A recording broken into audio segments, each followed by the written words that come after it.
I skipped one of our 4. I noticed I missed a slide. Sell at a later date. So if I had 4 options. You had another about the rental. That was good. So sell, refinance, keep existing mortgage, sell at a later date, or rent it out. We have people doing that. But selling at a later date. We have folks that have either a primary residence or a vacation home.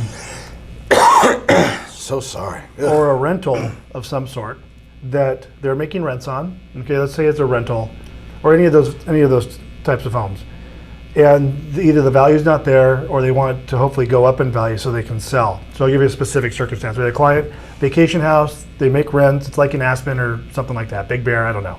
And they rent it out and they make money on it. But if they sold, there's not enough value. They overpaid for it back when real estate was booming.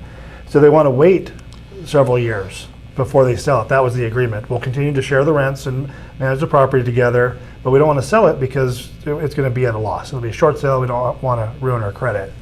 So that said, another option is to sell at a later date, and you have to make sure you have enough language in your divorce agreement that doesn't leave it so open-ended that you can't go to court and say, hey, it's time to sell. Enforce it. Right? Enforce it. It has to be enough language to have some enforceability. So it can't be totally open-ended.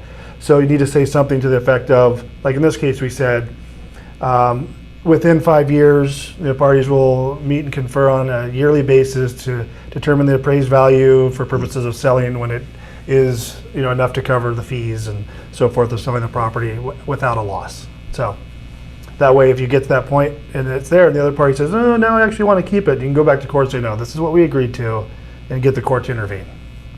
Yeah, I think that sell at a later date thing, even though, and I totally get that scenario, it's tough. I mean, how do we know? Again, just like back in 06 and 07, sure, properties were going up hand over fist like, money was free, and it practically was. But, the whole general consensus, even from some really, brainy financial advisors out there, was this trend was going to continue, but it didn't. Yeah. So it fell off. Selling at a later date, tough. I know any agent would always be there for their client, and if in fact that's what they decided to do in the future, they would. But again, you have to ask yourself, where are we going as a market? Where are we trending? What possible obstacles would there be in the future? It's a tough scenario. Yeah. I mean, if someone was already negative equity and it was going to be a short sale now, and let's say it doesn't go up in value and they sell 5 years later, at least they've got some rents, I suppose. And it's going to be a short sale either way. I mean, the plus is that maybe they get out of it break even. But right. Yeah. Okay. Well, because in today's market, I mean, you're asking people to basically, an agent to say, like the stock market, yeah, I think the house is going to keep going up or down. I mean, you're really taking a chance there.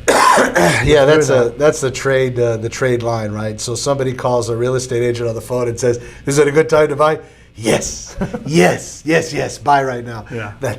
That's the typical way it's done. Unfortunately, right now in Santa Cruz Valley, here's some truth. We've seen prices being flat for the last couple months, and it doesn't look like the prices are going to continue to go up. Really? It would give an appearance right now, because now we're getting more and more inventory. We're seeing a lot of price changes. So this is something to ask that agent. Where are we in the market? Is it a buyer's market? We're still in a seller's market, but that trend is now shifting because of the excess inventory. We see more days on market time frames.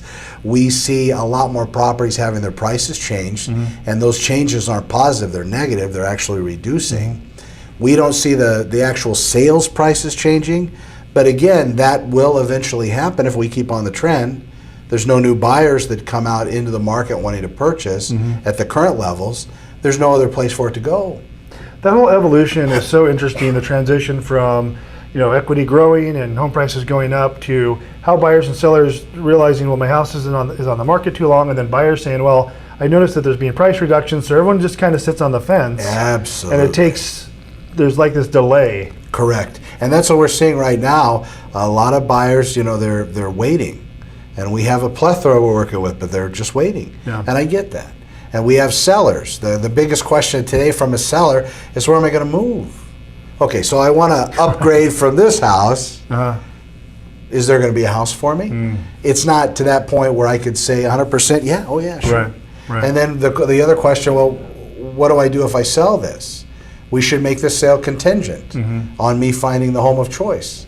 So then that becomes a tough scenario for a buyer when there's 50 other houses. And you kind of tie up 3 different people, right? So then the other buyer said, well, I don't want to write an offer on this house. It's contingent on them finding another house. And we don't know And that how might long be it's gonna contingent take. on them finding one. Oh, it could get ugly. deep, real deep. And then it's like a house of cards, you know. Yeah. You go through the whole thing, and you know it could be 8 to 10 to 20. I mean, infinite numbers deep. One person in there that's contingent, the whole thing done. Collapse. Oh, it's very interesting.